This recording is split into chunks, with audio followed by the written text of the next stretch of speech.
일곱째 천사가 그 대접을 공중에 쏟음에 큰 음성이 성전에서 보좌로부터 나서 이르되 되었다 하시니 번개와 음성들과 우레소리가 있고 또 큰 지진이 있어 얼마나 큰지 사람이 땅에 있어 온 이래로 이같이 큰 지진이 없었더라. 큰 성이 세 갈래로 갈라지고 만국의 성들도 무너지니 큰 성 바벨론이 하나님 앞에 기억하신 바 되어 그의 맹렬한 진노의 포도주 잔을 받음에 각 섬도 없어지고 산악도 간데 없더라. 또 무게가 한 달란트나 되는 큰 우박이 하늘로부터 사람들에게 내리매 사람들이 그 우박의 재앙 때문에 하나님을 비방하니 그 재앙이 심히 크미러라. 아멘. 계속해서 요한계시록 말씀을 살펴보면서 교훈을 얻고 은혜 받기를 원합니다. 요한계시록에서 가장 큰 비중을 차지하는 내용은 그동안 살펴본 대로 일곱 인재앙, 일곱 나팔재앙, 일곱 대접재앙입니다. 그래서 3중 7대 재앙이라고 말하기도 합니다. 그런데 3중 7대 재앙을 살펴보다 보면 비슷한 부분이 많이 있는 것을 보게 됩니다. 그래서 반복적으로 이러한 재앙들이 일어나는 것을 보면서 이 세 가지 재앙은 똑같은 재앙이 아닌가라고 말씀하시는 분들도 계실 것입니다. 하지만 비슷하기는 하지만 이 세 가지 재앙은 똑같은 재앙이 아닙니다. 분명히 다른 부분이 있다라는 것이지요. 왜냐하면 일곱인 재앙에서 일곱 나팔 재앙으로 가게 되면 재앙이 점점 확대되어지고 심해지는 것을 보게 되고 또 일곱 나팔 재앙에서 일곱 대접 재앙으로 가게 되면 그 재앙이 더 확대가 되어져서 이제는 제한적인 심판에서 전면적인 심판으로 확대되어져 가는 것을 보게 될 때 이 세 가지 재앙은 분명히 다른 재앙임을 알 수가 있는 것입니다. 3중 7대 재앙 중에서 오늘 본문은 일곱 대접 재앙에 관한 내용입니다. 그것도 일곱 번째 마지막 대접 재앙을 다루고 있습니다. 특별히 오늘 본문은 일곱 번째 대접 재앙의 시작에 관한 내용을 다루고 있고 17장, 18장은 더 구체적으로 재앙이 어떻게 실행되어지는 것을 말해주고 있습니다. 일곱 번째 대접 재앙이 어떻게 시작이 되고 또 어떤 의미가 있는지를 살펴보면서 교훈을 얻고 우리 각자의 삶에 잘 적용할 수 있기를 원합니다. 하나님은 천사를 통해서 대접 재앙을 내리셨습니다. 계시록 16장 17절 상반절에 일곱째 천사가 그 대접을 공중에 쏟음에 여기서 일곱째 천사라고 했습니다. 하나님은 일곱 나팔 재앙뿐만 아니라 일곱 대접 재앙을 내리실 때 천사를 통해서 실행을 하셨습니다. 먼저 하나님께서는 천사를 통해서 마지막 대접 재앙을 공중에 쏟게 하셨습니다. 첫 번째 대접 재앙은 땅에 쏟아졌습니다. 두 번째 대접 재앙은 바다에 쏟아졌고 세 번째 대접 재앙은 강과 물 근원에 쏟아졌고 네 번째 대접 재앙은 태양에 쏟아졌습니다. 다섯 번째 대접 재앙은 짐승의 왕자에, 여섯 번째는 큰 강 유브라데에 쏟아졌습니다. 그런데 일곱 번째 대접 재앙은 어디에 쏟아졌습니까? 공중에 쏟아졌습니다. 공중이 의미하는 것은 무엇일까요? 여기서 공중은 용과 짐승이 권세를 잡고 있는 곳입니다. 에베소서 2장 2절 말씀 함께 읽겠습니다. 그때에 너희는 그 가운데서 행하여 이 세상 풍조를 따르고 공중의 권세 잡은 자를 따랐으니 곧 지금 불순종의 아들들 가운데서 역사하는 영이라. 여기서 불순종의 아들들 가운데서 역사하는 영은 사탄을 일컫습니다. 이 사탄이 공중 권세를 잡고 있다는 말이죠. 즉 공중은 사탄이 활동하고 사탄의 영향력과 같이 또 그 원리가 통용되는 모든 곳을 가리켜서 공중이라고 말하는 것입니다. 따라서 사탄이 권세를 잡고 있는 이 공중의 대접을 쏟는다라고 하는 것은 짐승과 그를 경배하는 자들에게 이제 결정적인 타격이 가해지게 될 것이다 라는 이러한 의미가 있습니다. 뿐만 아니라 공중의 재앙이 쏟아진다라는 말은 마지막 대접 재앙이 모든 우주와 자연계에 쏟아지게 된다라는 이러한 의미가 있으면서 결국 사람이 하나님께 범죄하게 되면 온 우주와 자연계가 사람의 원수가 되어서 사람들에게 재앙을 내리게 된다라는 이러한 의미입니다. 여러분, 사탄이 아무리 공중의 권세를 잡고 있다고 해도 그 권세를 허락하시는 분은 누구이십니까? 하나님이십니다. 왜 하나님께서 사탄에게 권세를 주셨습니까? 그렇게 말씀하시는 분도 계시겠지만 그 이유에 대해서 우리가 정확히 알 수가 없습니다. 하나님의 섭리를 우리가 어떻게 다 인간의 머리로 헤아릴 수가 있겠습니까?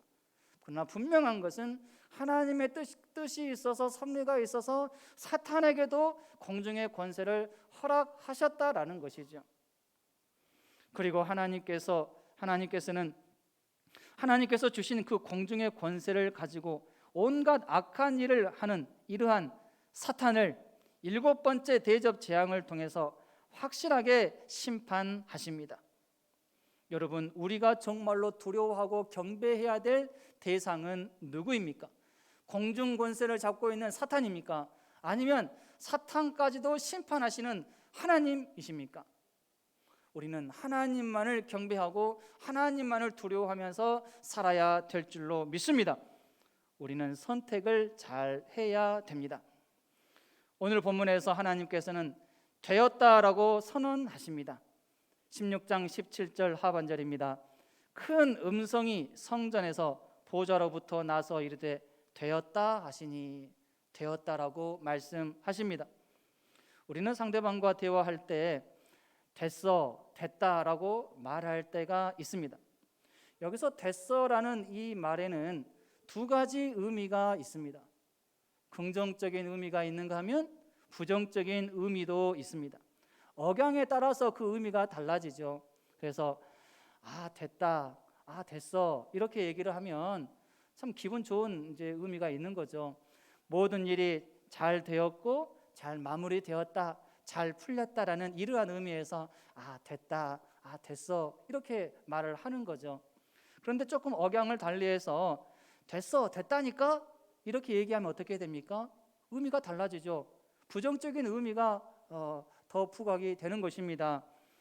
이제 그만하자, 이제 끝이다, 더 이상 무엇을 계속할 필요가 없다, 이러한 부정적인 의미가 있는 것입니다. 그렇다면 오늘 본문에서 되었다라고 말씀하신 그 하나님의 말씀에는 어떠한 의미가 담겨 있을까요? 긍정적인 의미가 담겨 있을까요? 부정적인 의미가 담겨 있을까요? 부정적인 의미가 담겨 있는 것입니다. 즉 하나님께서는 기쁜 마음으로, 즐거운 마음으로 되었다라고 말씀하신 것이 아니라 너무나도 화가 난 상태에서 되었다라고 말씀하신 것입니다. 이제 마지막 재앙으로 끝내야 되겠다, 확실하게 정리해야 되겠다, 더 이상 기다려봐야 소용이 없겠다, 이런 의미에서 되었다라고 말씀하신 것이지요. 되었다라는 이 말은 때가 찼다는 말입니다. 이 땅에 죄가 가득 찼다라는 말이죠. 하나님께서 세상을 바라볼 때 죄악이 너무나도 관영하고 너무나도 꽉 찼다라는 의미에서 되었다라는 이러한 말씀을 하시는 것입니다. 그래서 더 이상 사단을 가만히 놔둘 수 없다라는 말이죠. 노아의 홍수 심판 때 하나님은 120년간의 회개 기간을 주셨습니다. 하지만 그 땅의 사람들은 어떤 반응을 보였습니까? 노아가 120년 후에 하나님께서 이 땅을 심판하십니다, 물로 심판할 것입니다, 이렇게 계속 외쳤음에도 불구하고 그 땅의 사람들은 그때 당시에 비를 구경을 못했기 때문에 지금 날씨가 이렇게 화창한데 언제 비가 내리겠느냐, 비는 내리지 않는다라고 말하면서 하나님의 메시지를 무시하고 거부하고 외면하고 회개할 생각을 하지 않았습니다. 노아는 열심히 배를 지었는데 옆에서 도와주기는커녕 비웃고 조롱했어요. 노아의 방주 안에 들어올 생각하지 않고 회개할 생각하지 않았습니다. 결국 120년이라는 이 때가 참에 노아의 가족 8명을 제외하고 모든 사람들은 홍수 심판을 당해서 죽어야만 했습니다. 여러분, 때가 참에 하나님께서 예비하신 복을 경험하는 사람들이 있는가 하면 때가 참에 하나님께로부터 징계와 벌을 받는 사람들도 있다는 사실을 기억하시기 바랍니다. 때가 참에 하나님께서는 애굽에서 노예 생활을 하는 이스라엘 백성들을 구출해 내셨습니다. 이스라엘 백성들에게 있어서 이 때는 어떤 때입니까? 구원의 때입니다. 하나님의 기적의 역사를 경험하는 때이고 이제는 해방되어서 자유를 만끽하게 되는 이러한 때였습니다. 그런데 반대로 애굽의 바로 왕과 백성들에게 있어서 이 때는 어떤 때일까요? 하나님께로부터 징계와 벌을 받는 때였습니다. 바벨론에서의 포로와 귀환도 마찬가지입니다. 포로 생활 70년의 때가 참에 포로 가운데 있던 이스라엘 백성들은 귀환하게 되는 영광을 누리게 되었지만 바벨론은 그 후로 멸망의 길을 걷게 되었습니다. 코로나19 바이러스가 기승을 부리고 있지만 때가 차면 종식될 것입니다. 그 때가 차기까지 우리는 잘 인내하고 기다려야 합니다. 믿음을 지켜야 합니다. 이전보다 더욱더 견실한 믿음으로 주님을 의지할 수 있어야 합니다. 여러분, 우리는 언제까지 인내해야 할까요?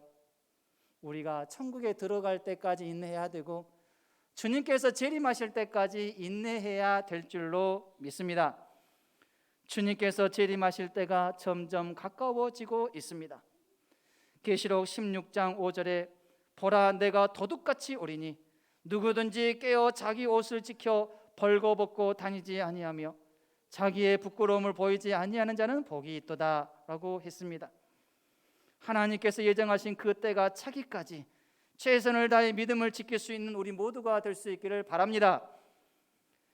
되었다는 말에는 하나님의 큰 슬픔이 담겨 있습니다. 여러분, 그동안 7번째 대접 재앙이 일어나기 전에 얼마나 많은 재앙들이 일어났습니까?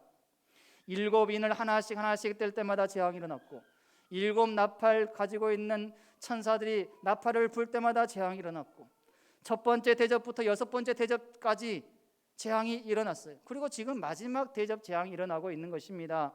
그런데도 사람들이 회개하지 않습니다. 하나님을 두려워하지 않고 하나님께로 돌아오지 않아요. 오히려 하나님을 더 욕하고 대적합니다. 하나님을 두려워하지 않는 사람들의 공통적인 특징은 무엇입니까?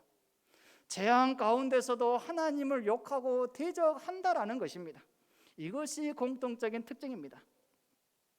이러한 태도는 자신의 삶 속에 고난과 재앙이 임할 때 더더욱 심해집니다. 계시록 16장 8절로 10절입니다. 넷째 천사가 그 대접을 해에 쏟음에 해가 권세를 받아 불로 사람들을 태우니 사람들이 크게 태움에 태워진지라. 이 재앙들을 행하는 권세를 가지신 하나님의 이름을 비방하며 또 회개하지 아니하고 주께 영광을 돌리지 아니하더라. 또 다섯째 천사가 그 대접을 짐승의 왕자에 쏟으니 그 나라가 곧 어두워지며 사람들이 아파서 자기 혀를 깨물고 아픈 것과 종기로 말미암아 하늘의 하나님을 비방하고 그들의 행위를 회개하지 아니하더라. 그리고 오늘 본문 21절에는 또 무게가 1달란트나 되는 큰 우박이 하늘로부터 사람들에게 내리매 사람들이 그 우박의 재앙 때문에 하나님을 비방하니 그 재앙이 심히 크미러라. 하나님께서 재앙을 내리신 이유가 무엇입니까? 하나님을 두려워하지 않는 자들로 하여금 하나님의 살아계심을 깨닫고 하나님을 경외하게 하기 위해서입니다. 그런데 하나님께서 재앙을 내려도 도무지 하나님을 경외하지 않으니 하나님께서 얼마나 답답하시겠습니까? 그런데 누군가는 또 이렇게 질문할 것입니다. 하나님께서 재앙을 내리지 않으시면 하나님께로 돌아갈 사람들 많지 않을까요? 그런데 왜 하나님은 굳이 재앙을 내리셔야만 할까요? 여러분 어떻습니까? 하나님께서 재앙을 내리지 아니하시면 하나님을 믿지 않는 사람들이 하나님께로 돌아갈까요? 정말 그럴까요? 모든 일들이 잘 되고 아무런 고난과 재앙이 없으면 하나님을 믿지 않는 사람들이 하나님을 찾고 하나님께로 돌아갈까요? 그렇게 되면 얼마나 좋겠습니까? 그런데 그렇지 않습니다. 우리 사람이 그렇게 착하지 못합니다. 비그리스도인들 가운데 모든 일들이 잘 되고 형통하면 하나님 없이도 잘 살 수 있으니까 하나님께로 돌아오지 않습니다. 하나님을 경외한다라고 하는 그리스도인들 중에도 모든 일들이 잘 되고 형통하면 신앙생활을 게을리할 수 있고 또 하나님을 의지하지 않는 나태한 신앙으로 전락할 가능성 많고, 또한 실제로 믿음이 완전히 떨어져 버린 사람들도 많은데 하물며 비그리스도인들은 어떻겠습니까? 오죽하면 아굴이 잠언 30장 8절에서 곧 헛된 것과 거짓말을 내게서 멀리하옵시며 나를 가난하게도 마옵시고 부하게도 마옵시고 오직 필요한 양식으로 나를 먹이시옵소서라고 간구했겠습니까?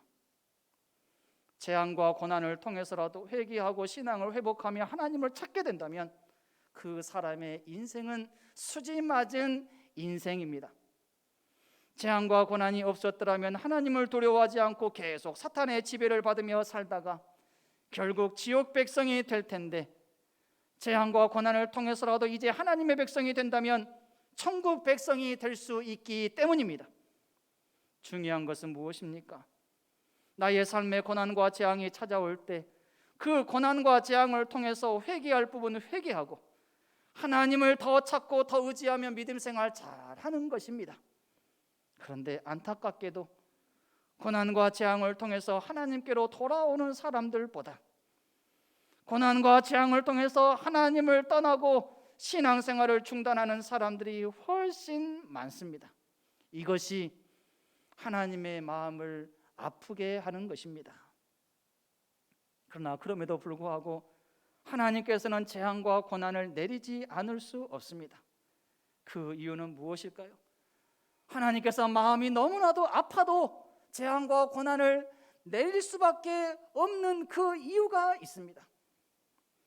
고난과 재앙을 내리지 않을 때보다도 재앙과 고난을 내릴 때에 그래도 자신의 죄를 깨닫고 그 재앙을 통해서 하나님께로 돌아오는 극소수의 사람들이 있기 때문입니다. 하나님께서는 그 극소수의 사람들을 부르시기 위해서, 찾기 위해서 안타깝지만 마음이 아프지만 재앙과 고난을 내리시는 것입니다. 되었다라는 말은 마지막 재앙을 실행하겠다라는 말입니다. 여러분, 하나님께서 재앙을 내리시는 것을 좋아하시는 분이 아니십니다. 결코 좋아하시지 않아요. 가능하면 재앙을 내리지 않기를 원하십니다. 마지막 재앙 준비하기는 했지만 그 마지막 재앙이 실행되지 않기를 바라는 마음을 가지고 계십니다. 그런데 도저히 안 되겠다라는 하나님의 탄식이 되었다라는 이 말씀에 담겨 있습니다. 마지막 재앙을 실행하시겠다라는 선언이죠. 하나님은 아무런 경고도 없이 재앙을 내리시는 분도 아니십니다. 미리 경고하시면서 선택할 수 있는 기회를 주십니다. 그리고 재앙을 내리시면서도 그 재앙 가운데서도 또 기회를 주십니다. 재앙을 당할 때 회개하고 겸손한 마음으로 하나님을 찾으면 재앙을 감해 주시고 저번 주일에 설교한 대로 므낫세 왕에게 베풀어 주신 은혜, 즉 포로 생활에서 벗어나게 하시며 회복의 은총을 내려주시는 것입니다. 한순간에 회복시켜 주시는 것이죠. 그러나 그 기한은 정해져 있습니다. 노아의 방주가 120년의 그 기간이 있었던 것처럼 이 기한은 정해져 있는 것이죠. 계속 기회를 주시지는 않습니다. 마지막 재앙 때는 기회가 없습니다. 하나님께서 되었다라고 말씀하실 때는 기회가 없습니다. 그때는 결산할 때이기 때문입니다. 여러분, 하나님께서 우리를 바라보시면서 기쁜 마음으로 되었다라고 말씀하시도록 살 수 있기를 원합니다. 노아가 120년 동안 사람들의 온갖 비난과 조롱 가운데서도 꿋꿋이 하나님의 말씀 의지하며 방주를 지을 때 그 모습을 보시면서 하나님께서는 되었다라고 말씀하셨을 줄로 믿습니다. 아브라함이 100세의 아들 이삭을 낳았는데 하나님께서 그 아들을 번제로 바치라고 했을 때 아브라함은 주저하지 않고 그 다음날 새벽에 일찍이 일어나 이삭을 번제로 바치러 산으로 가는 이러한 모습을 보시면서 하나님께서는 되었다라고 기쁜 마음으로 흐뭇해 하셨을 것입니다. 욥은 어떻습니까? 욥이 극심한 재난과 고난 가운데서도 끝까지 믿음을 지키는 그 모습을 볼 때 되었다라고 말씀하셨을 것이고, 루시 시어머니 나오미의 하나님을 자신의 하나님으로 믿고 경외하며 끝까지 나오미를 떠나지 않는 그 모습을 볼 때 되었다라고 말씀하셨을 줄로 믿습니다. 하나님께서 우리를 보실 때 기쁜 마음으로 되었다라고 말씀하시면 우리의 인생에는 복된 역사가 나타날 줄로 믿습니다. 저주와 재앙이 아닙니다. 생명과 평안과 은혜와 복음의 역사가 나타나는 것이죠. 여기에서 하나님의 되었다라는 이 말씀은 믿음을 확인했다라는 의미가 있습니다. 인정한다라는 그러한 의미가 있는 것이죠. 노아의 인내와 노아의 믿음을 확인했고 인정했고, 아브라함의 그 믿음을 인정을 했고, 욥의 믿음과 룻의 믿음을 인정하고 확인했다라는 이러한 의미에서 되었다라고 말씀을 하시는 것입니다. 우리의 인내와 수고, 믿음을 하나님께서 인정하시는 그러한 의미에서 되었다라고 말씀하실 수 있기를 바랍니다. 그렇게 우리가 살 수 있기를 원합니다. 하나님께서 행하신 마지막 재앙이 실행이 됩니다. 큰 지진이 일어나게 됩니다. 계시록 16장 18절 말씀 함께 읽겠습니다.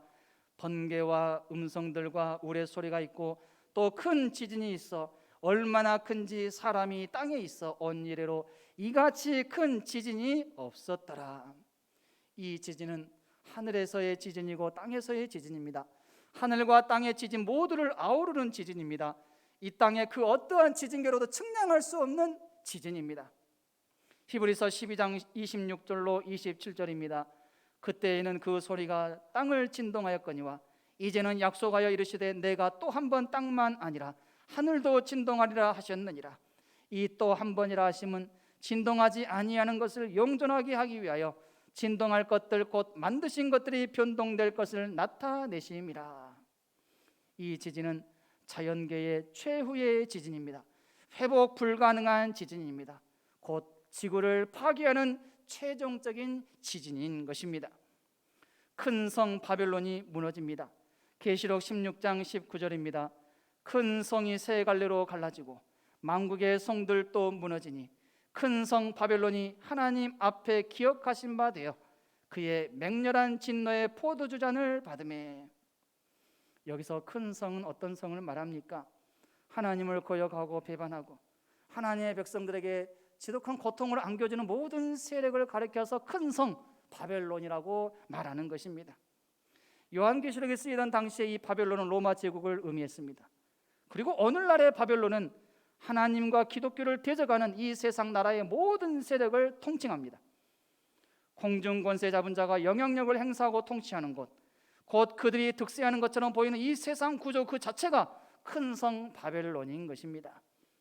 여러분, 우리가 오늘날의 현실에서 예수님을 믿고 산다라고 하는 것은 바벨론이라는 커다란 세상의 파도와 물결 위에서 잘 버티는 것을 의미합니다. 잘 버티는 것 결코 쉽지 않습니다. 그러나 잘 버텨야 합니다. 잘 버티는 자가 결국에는 승리자가 될 수 있기 때문입니다. 최근에 2020 도쿄 올림픽이 끝났습니다. 그런데 몇몇 선수들 중에는 금메달이 유력한 선수들이 있었습니다. 우리나라에도 있었죠. 분명히 금메달을 딸 것이라고 기대를 했는데 금메달은커녕 동메달도 못 달고 순위에도 들지 못하고 미리 경기를 포기하는 이러한 선수들도 있었다는 것입니다. 아니, 어떻게 그런 일들이 일어날 수가 있을까? 많은 사람들이 궁금했습니다. 그래서 이제 질문을 했죠. 그러자 그 금메달에 유력했던 선수들이 하는 말이 무엇입니까? 너무나도 부담이 되었다라는 것이죠. 많은 사람들이 자신을 지금 보고 있는데 금메달 딸 것이라고 기대하고 있는데 그 시선들이 너무나도 나에게 중압감으로 다가왔고 부담감으로 다가왔다라는 것입니다. 그래서 경기를 포기해버렸다라는 것이죠. 만약에 이들이 이러한 중압감과 부담감을 잘 받아들이고 잘 버티기만 했다면 분명히 좋은 성적을 낼 수 있었을 것입니다. 저와 여러분도 마찬가지라고 생각합니다. 목회자는 목회자 나름대로 목회자로서 항상 성령 충만해야 되는데, 성도들은 훌륭한 목회자를 원하는데 잘해야 되는데 라는 이러한 부담감이 항상 있습니다. 중직자와 직분자들은 나름대로 중직의 직분을 잘 감당해야 되는데, 성도들이 보고 있는데 잘해야 되는데 라는 이러한 부담감이 있을 것입니다. 그런데 이러한 부담감을 느끼고 또 받을 때 그 상태에서 잘 버티지 못한다면 어떻게 될까요? 바로 침체가 오고 자신감은 없어지고 포기할 수도 있는 것입니다. 하지만 그 중압감과 부담감을 기쁜 마음으로 잘 받아들일 수 있어야 됩니다. 잘 버틸 수 있어야 돼요. 그 부담감을 사명감으로 바꾸게 되면 결국에는 그 부담감으로 인해서 우리는 더 큰 일들을 감당할 수가 있는 것이죠. 잘 버틸 수 있기를 바랍니다. 사탄 마귀는 바벨론이라는 무기를 사용하여서 믿는 자들로 하여금 잘 버티지 못하게 만듭니다. 하지만 우리 그리스도인들은 잘 버텨야 합니다. 아무리 코로나19가 우리의 신앙을 위협한다라고 해도 우리는 있어야 될 자리에 굳굳이 잘 버티고 있어야 됩니다. 그러면 그것 자체가 사탄을 이기는 것이고 승리하는 것이라는 사실을 믿으시기를 바랍니다. 큰 성 바벨론은 하나님 앞에 기억하신 바 되었다라고 말씀하십니다. 이것은 바벨론의 악한 모습을 기억하신다라는 말씀입니다. 하나님은 모든 사람들의 모든 말과 행동을 보시고 마음까지를 살피시는 분이십니다. 모든 것을 기억하시는 분이십니다. 하나님을 대적하고 공격하는 큰 성 바벨론과 같은 세력들이 행하는 모든 악한 일들은 하나님께서 모두 기억하시고 그에 합당한 보응을 내리십니다. 왜냐하면 이들은 예수님을 믿지 않고 하나님을 대적하는 가장 큰 죄를 범했기 때문이죠. 반대로 성도들은 어떨까요? 물론 행한 대로 보응하신다라는 이것은 동일하게 이루어집니다. 하지만 성도들에게는 은혜가 임합니다. 왜냐하면 예수 그리스도의 의의 기초에서 간과해 주시는 은혜를 입기 때문이죠. 로마서 4장 7절로 8절 말씀 함께 읽겠습니다. 불법이 사함을 받고 죄가 가려짐을 받는 사람들은 복이 있고 주께서 그 죄를 인정하지 아니하실 사람은 복이 있도다 함과 같으니라. 하나님은 노아를 자비 가운데서 기억하셨어요. 그런데 큰 성 바벨론은 진노 가운데서 기억하셨습니다. 창세기 8장 1절입니다. 주께서 하나님이 노아와 그와 함께 방주에 있는 모든 들짐승과 가축을 기억하사 하나님이 바람을 땅 위에 불게 하심에 물이 줄어들었고, 창세기 9장 16절입니다. 무지개가 구름 사이에 있으리니 내가 보고 나 하나님과 모든 육체를 가진 땅의 모든 생물 사이에 영원한 언약을 기억하리라. 하나님은 모든 것을 기억하십니다. 우리는 보통 내가 악한 일을 한 것은 사람들이 잊어버리기를 바라고 내가 잘한 일, 선한 일 그것만 사람들이 기억해 주기를 바라는 마음이 있습니다. 하지만 우리의 그런 기대와는 달리 사람들은 어떻습니까? 정반대로 반응합니다. 즉 내가 행한 악한 일은 사람들이 기억을 잘하는 것 같아요. 그런데 내가 행한 선한 일은 별로 기억을 못하는 경향이 있음을 보게 됩니다. 우리 자신을 돌아보아도 그렇지 않습니까? 내가 교회를 위해서 한 일은 기억을 잘하면서도 내가 교회를 위해서 하지 못한 일, 잘못한 일에 대해서는 기억을 못하는 경향이 있습니다. 그러나 하나님은 모든 것을 다 기억하십니다. 하나님께서 가장 기억해 주시는 것은 무엇일까요? 하나님께서 보내신 사랑하는 독생자 예수 그리스도를 하나님의 아들, 구원자로 믿는 것입니다. 그리고 그 예수님을 믿음으로 의지하며 사는 이러한 삶을 우리 하나님께서는 가장 기억해 주시는 것입니다. 그러나 반대로 예수님을 하나님의 아들로 인정하지 않고 오히려 대적하고 예수님을 믿고 따르는 자들을 협박하고 괴롭히고 죽이려고 하는 자들은 하나님께서 괘씸하게 여기면서 기억하십니다. 그리고 그들에게 재앙으로 보응하시는 것입니다. 이제 말씀을 정리합니다. 어느 시대를 막론하고 재앙은 항상 있어 왔습니다. 왜냐하면 어느 시대에나 바벨론처럼 하나님을 대적하는 세력들이 있어 왔기 때문입니다. 오늘도 마찬가지입니다. 오늘날도 마찬가지입니다. 재앙이 없으면 얼마나 좋겠습니까? 하지만 오늘날에도 여러 가지 종류의 재앙이 있습니다. 앞으로도 우리가 경험하지 못하는 많은 재앙들이 일어날 것입니다. 그렇다면 우리 성도들은 이러한 재앙들을 어떻게 직면해야 될까요? 믿음으로 직면해야 됩니다. 믿음을 지키며 신앙생활을 하며 인내하고 잘 버틸 수 있어야 됩니다. 하나님께서 다 보고 계시기 때문입니다. 그리고 결산하실 때 되었다라고 말씀하실 것입니다. 하나님의 되었다라는 이 말씀이 나에게 복된 말씀이 되는 사람이 있는가 하면 정반대로 징계와 심판의 말씀이 되는 사람도 있습니다. 부디 원하옵기는 저와 여러분이 하나님께로부터 듣게 되었다라는 이 말씀은 복된 말씀이 되어서 하나님께로부터 우리의 믿음 인정받고 또 칭찬받고 상급받는 그러한 삶을 살아가는 저와 여러분이 될 수 있기를 주님의 이름으로 축원합니다.